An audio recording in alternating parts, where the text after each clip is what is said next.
আপাতত বাস ধর্মঘট প্রত্যাহার। কলকাতা পুলিশ কমিশনার মনোজ ভার্মা ও পরিবহন সচিব সৌমিত্র মোহনের সঙ্গে আলোচনার পর ধর্মঘট প্রত্যাহারের সিদ্ধান্ত বাস মালিক সংগঠনের। তাদের দাবি সেপ্টেম্বর পর্যন্ত তারা কোনো বাস ধর্মঘট করবেন না। পুলিশ কমিশনারের সঙ্গে আলোচনায় কিছুটা আশ্বস্ত হই এই সিদ্ধান্ত। তবে দাবি পূরণ না হলে ফের ধর্মঘটের ডাক দেবেন বলে জানা গিয়েছে। পুলিশ কেস আছে। আগে দেখতেন আপনারা কলকাতা শহরে 35% এবং 50% নিয়ে কেসটা করতো, রিলিফ দিত। সেটা সারা ওয়েস্ট বেঙ্গলে 25% হবে। তাদের সাথেই বসেছে, অন্য সংগঠনকে আমরা অ্যালাউ করিনি এবং আমরা বলেছি যে আমাদের দাবি যতক্ষণ না মানা হবে ততক্ষণ পর্যন্ত আমরা স্টিল নাও একই জায়গায় ছিলাম।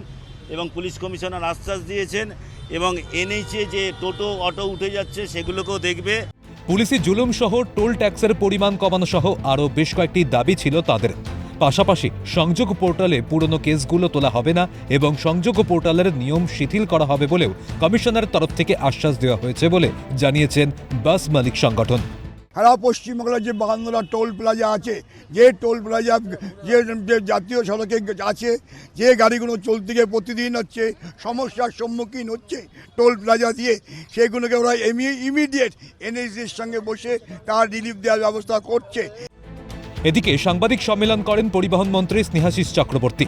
বাস অ্যাসোসিয়েশনকে ড্রাইভারদের কাউন্সেলিং করার নির্দেশ দেন তিনি।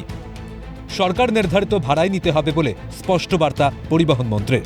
নিয়ম কানুন মেনে চলার বার্তা দেন তিনি।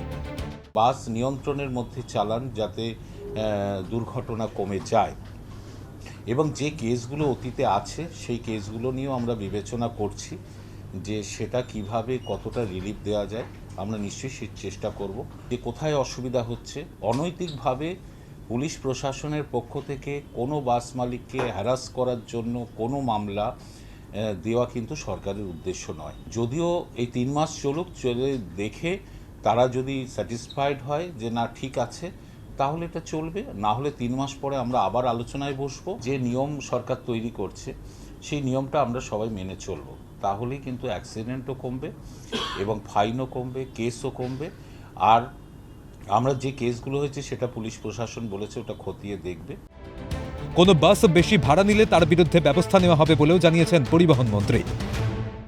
কোন বাস বেশি ভাড়া নিচ্ছে, তাদের লাগাম ছাড়া ভাড়া নিচ্ছে, এ ধরনের আবেদন আমাদের কাছে এলে আমরা কিন্তু সেই বাসটার বিরুদ্ধে আমরা কিন্তু ব্যবস্থা নেব। এটা বারবারই বলে এসেছি এবং অতীতে আমি মন্ত্রী হওয়ার পরে অন্তত 2টো জায়গায় সেই অ্যাকশন কিন্তু আমরা নিয়েছি। বৃহস্পতিবার থেকে 72 ঘন্টা বাস ধর্মঘটের সিদ্ধান্ত প্রত্যাহার করল বিভিন্ন বেসরকারি ও মিনিবাস সংগঠনের সদস্যরা।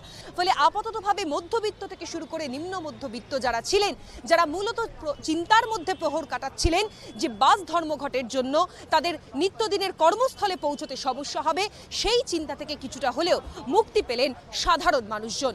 ক্যামেরায় সায়ন চক্রবর্তীর সঙ্গে অভিরূপা সাহা, ক্যালকাটা নিউজ, কলকাতা।